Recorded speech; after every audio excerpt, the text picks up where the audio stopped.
नमस्कार, स्वागत सभी का। आज की सीरीज रहेगी भैंस को लेकर के। पशु परिचर के लिए बहुत ही बड़ा अध्याय लगता है भैंस के बारे में, नस्लों के बारे में पूछा जाते हैं प्रश्न, तो उसी को लेकर के ये सीरीज है। पहला प्रश्न है कि भैंस में समागम की प्रक्रिया क्या कहलाती है? तो भैंस में जो समागम की प्रक्रिया होती है उसे कहते हैं सर्वी। दूसरा प्रश्न है, वह वयस्क नर जिसमें प्रजनन की क्षमता तो होती है परंतु वीर्य में शुक्राणु नहीं होने से मादा को गर्भित नहीं कर पाता है, तो ऐसे पशु कहलाते हैं टीजर पशु। ऐसे पशु टीजर पशु कहलाते हैं। ही पर अलग होता है, ये साथ में ऐड हो गया। ऐसे पशु टीजर कहलाए जाते हैं। तीसरा प्रश्न है कि भैंस की जाफराबादी नस्ल विशुद्ध रूप से पाई जाती है, तो यह काठियावाड़ अहमदाबाद में। चौथा जो प्रश्न है कि भैंस के मांस को किस नाम से जाना जाता है? तो भैंस दो प्रकार की होती है। एक तो भैंस होती है रिवर भैंस, रिवर। दूसरी होती है स्वैम्प भैंस। तो रिवर भैंस से जलीय या नदीय भैंस कहते हैं, इससे हम कीचड़ वाली भैंस कहते हैं।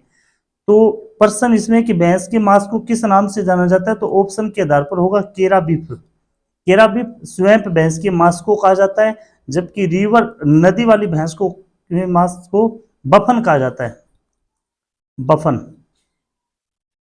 अगला प्रश्न है, निम्नलिखित में से भैंस की किस नस्ल का रंग काला चमकीला जेड ब्लैक होता है? इससे ब्लैक ब्यूटी के नाम से भी जाना जाता है। ब्लैक डायमंड की बात करें तो भैंस के बारे में कहा जाता है ब्लैक ब्यूटी। की बात करें तो ब्लैक ब्यूटी है वो कहा जाता है मुर्रा नस्ल को। तो भैंस की मुर्रा नस्ल का रंग काला व चमकीला होता है। निम्न में से कौन सी नस्ल नहीं है? निम्न में से कौन सी भैंस की नस्ल नहीं है? तो इसमें एक ऑप्शन है राठी। राठी गाय की नस्ल है। भैंस की कौन सी नस्ल का जन्म स्थान रावी व सतलज नदी के किनारे माना जाता है? तो नीली रावी का जन्म है वो रावी व सतलज नदी के किनारे पर माना जाता है। वर्तमान में NBAGR के अनुसार ने जो नस्लों का आंकलन रखता है वो है NBAGR। इसका मुख्यालय वो करनाल हरियाणा में है। तो उसके अनुसार वर्तमान में भैंस की है वो 20 नस्लें। अगला प्रश्न है, रिवर बफेलो और स्वैम्प बफेलो में क्रमशः गुणसूत्रों की संख्या होती है? तो रिवर बफेलो में 50 गुणसूत्र पाए जाते हैं, जबकि स्वैम्प के अंदर इसकी संख्या होती है 48। स्वैम्प के अंदर 48, तो इसका ऑप्शन हो जाएगा सी।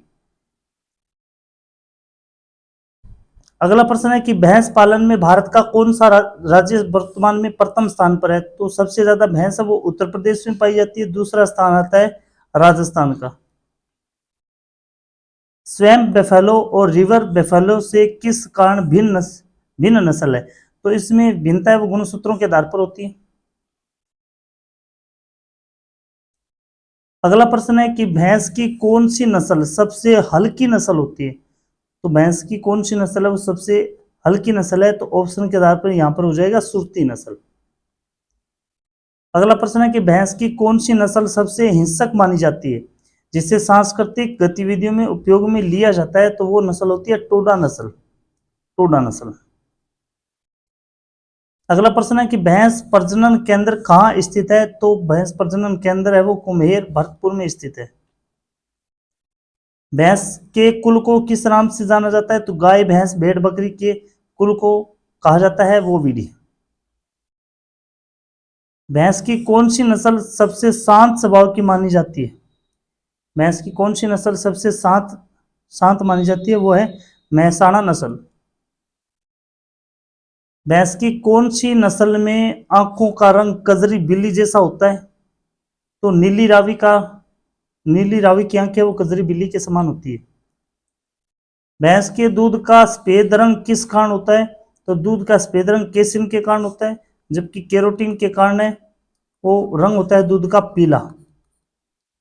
पीला। भैंस का औसतन जीवन काल कितने वर्ष तक माना जाता है? तो भैंस का औसतन काल है वो 15 से 20 वर्ष।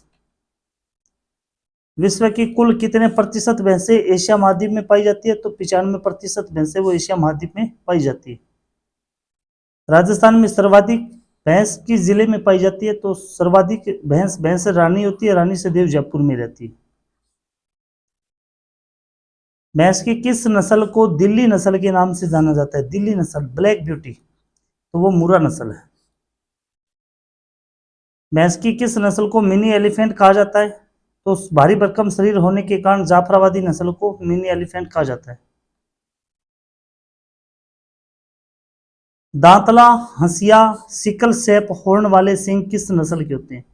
तो सुरती नस्ल के होते हैं।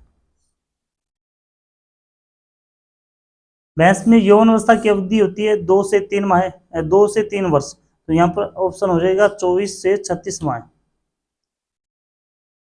भैंस द्वारा जल में तैरना या कीचड़ में लेटना क्या कहलाता है? तो जल में तैरना या कीचड़ में लेटना ये विलोइंग कहलाता है। नीचे इसके ऑप्शन है विलोविंग। ये भैंस के बोलने की प्रक्रिया, गाय व भैंस के बोलने की प्रक्रिया वो विलोइंग कहलाती है। सबसे भारत भैंस की सबसे हल्की नस्ल ऑप्शन के आधार पर कौन सी होगी? नागपुरी। भैंस की किस नस्ल का अन्य नाम पंचकल्याणी या पंचभद्रा, पंचकल्याणी या पंचभद्रा नीली रावी को कहा जाता है।